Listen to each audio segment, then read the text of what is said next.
Hello, I'm Jim Welch. I'll be your host today as we introduce the subject of dental radiation safety. With me are two guests, Dr. Thomas Edmonds and Francis Tompkins, who will be helping to answer some of your questions. Now, Dr. Edmonds is a graduate of USC and the Medical University of South Carolina. He's been in private practice for 13 years and a member of the South Carolina Dental Association.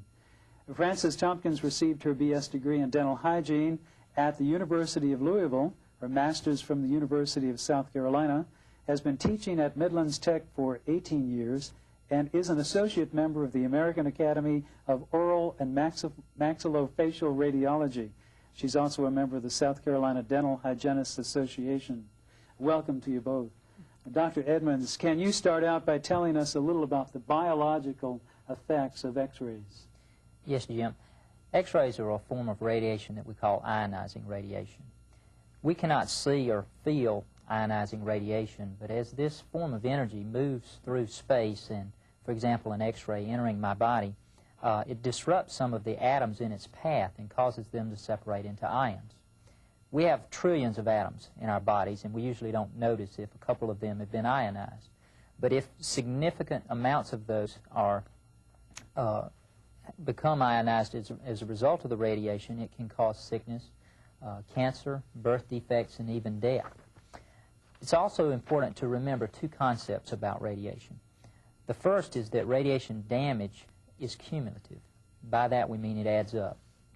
Although much of the damage produced by radiation can be repaired, usually within the first 24 hours, there is some damage which may not be. And if you get a subsequent dose of radiation which causes further damage, then the damage becomes together added up and can become cumulative to the point where you can become sick or have a failure of an organ system. The second basic concept about radiation is that any amount of radiation, irregardless of the dosage, has the potential to cause damage within a person's body.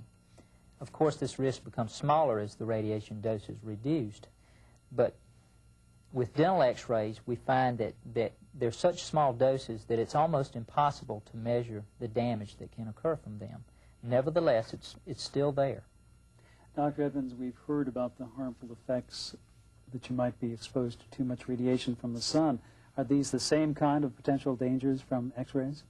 Yes, there's no difference between background radiation and man-made radiation in terms of its effect on the body. Man's exposed to radiation from many sources, the cosmic rays in the sun, the radiation in the earth, as well as chest X-rays, dental X-rays, what have you. We can't control the natural background radiation as easy as we can control man-made radiation.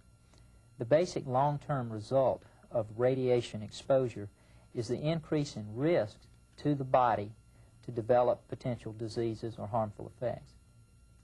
Long-term effects from radiation exposure may take years to develop, and usually they can only be observed after a long period of time where you've had numerous doses, small amounts of radiation.